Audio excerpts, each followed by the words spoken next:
So for Maltego, basically what this application is it takes lookups that you normally do all by yourself in your normal case, in your normal activities of looking up various information, and it just sort of consolidates it into one complete platform. So things like MX lookups, DNS lookups, Google searches, Facebook lookups, Twitter ID searches, all that sort of thing, that's all sort of put inside the single application and consolidated. Every lookup that the application does is called a transform, and each object on this screen they call an entity. And that's basically all there is to it. So you start with one piece of information, say an IP address. You just drag it onto your screen, and from there you can label it by double-clicking it, adding notes to it for your own notes, and then you right-click on it and you can run a transform. And what these transforms are, they're basically just lookups. And depending on what type of entity, the application gives you a different types of transforms. So what I'm going to run through everyone quick is something that I've done ahead of time. What I did is I started with Will's website, illmob.org, and I basically just sat for an hour and just started just with the domain, just as a base piece of information, and tried to see how far I could get with this application using nothing but this application. So I'll start at the top and just walk everyone through it. So I started with illmob.org.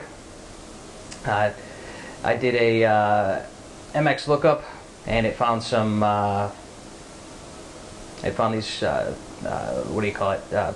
Google mail servers. Other lookups for DNS, and it spits out. Okay, so we've got mail.illmob.org, www, different A records.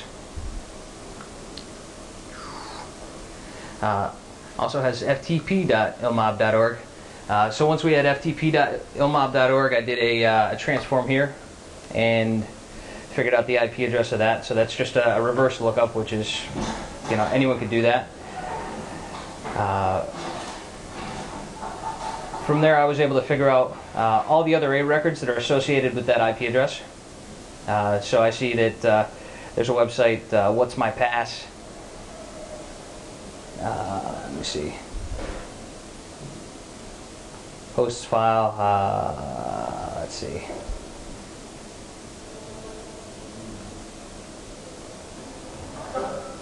This is a lot easier if you have a larger screen, because it's a lot of information to take in. Even though I'm only looking at just a little piece of the stuff that I looked up, and I've got different names for WebWhois.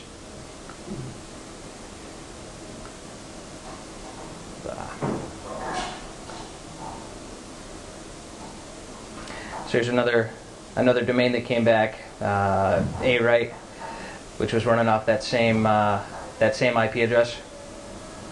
From A-Right,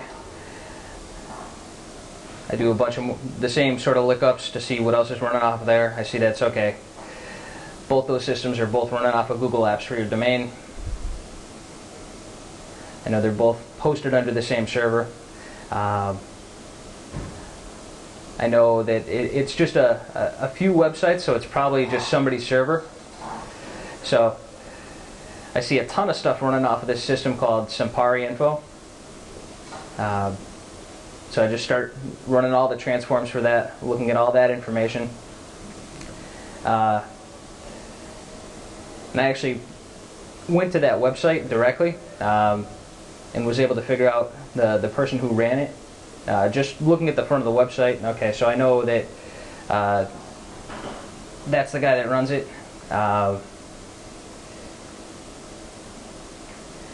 That's the guy's Facebook picture.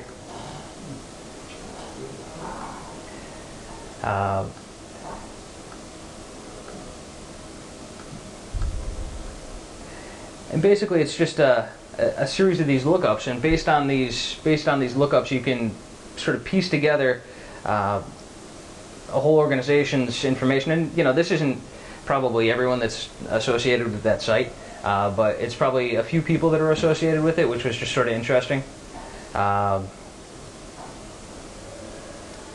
So I started with Will because I mean I know Will. So I saw that email address just floating on there and did the same thing. Okay, so basically took a Google search transform, and it figured out all the other people that it saw that Will emailed from that address, and from there it basically finds a number of set contacts or set people that Will was associated with.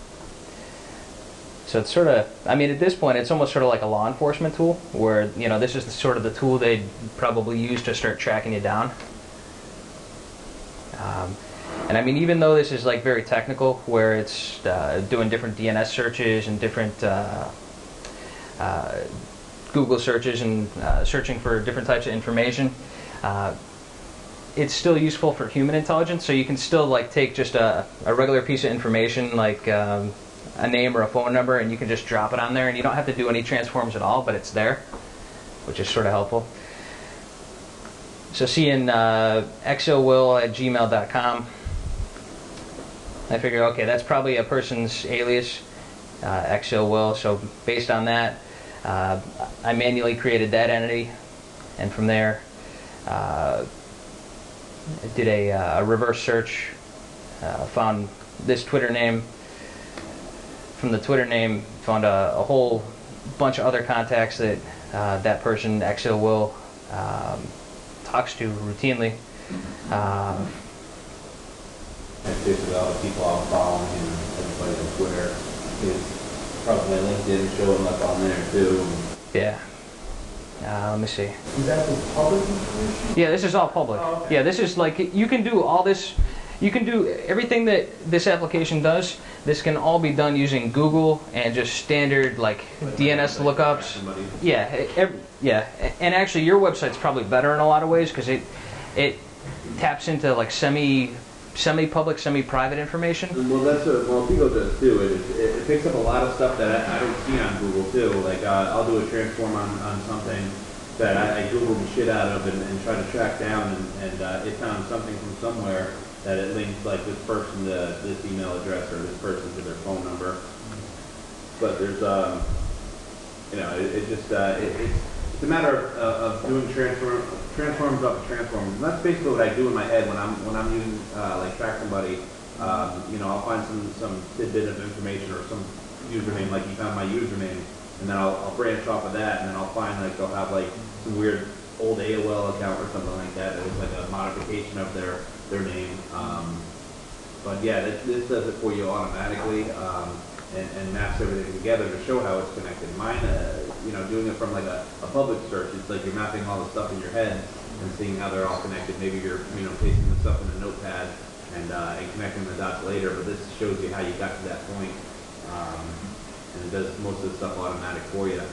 Yeah, a lot of it. And after I'm done just going through what I looked for, I'm going to do one up. If someone wants to like just hand me a piece of information, just live right in front of everyone, I'll see how far I can take it. So once I had the Twitter information, I saw that he communicated with a Twitter account called NESIT Door. From NESIT Door, I saw that you know, Will checked in at this time, at this time, at this time. I know NESIT Door is located in Meriden, Connecticut, so I know that this person, xlwill, that's associated with illmob.org, probably is located in Meriden, Connecticut. NESIT's a pretty unique term. So just reverse searching NESIT, it gave me a little bit of invalid information, but it gave me this little gem here, which is a DYN DNS record, and from there I was able to figure out NESIT's cable modem IP address. So, and that's actually our, I believe that's our valid IP address right now. Wait, 174. The one right below it, that Jensen James Antita. Yeah, I don't know who that is. That just came up, and you know who it is? Well, yeah, it's a kid that got arrested in like 2006 for botnet. He was selling botnets. That I had actually a run-in with at one time. He dropped my site, and I actually doxed all his information from his username. And but yeah, that's just real odd that it came up from there. Yeah, no, I don't know. Oh, you know why? Because it checked. Someone from this IP address made an update on Wikipedia. Yeah, because even on Wikipedia, when you don't log into Wikipedia, it logs your IP address. So this just did a reverse lookup for the IP address. I was looking them up for some reason, and I came across the Wikipedia, and I ended up. They said that's what it was. They were saying his handle was somebody else. It was the wrong person, so I just put it to the right handle. Yeah.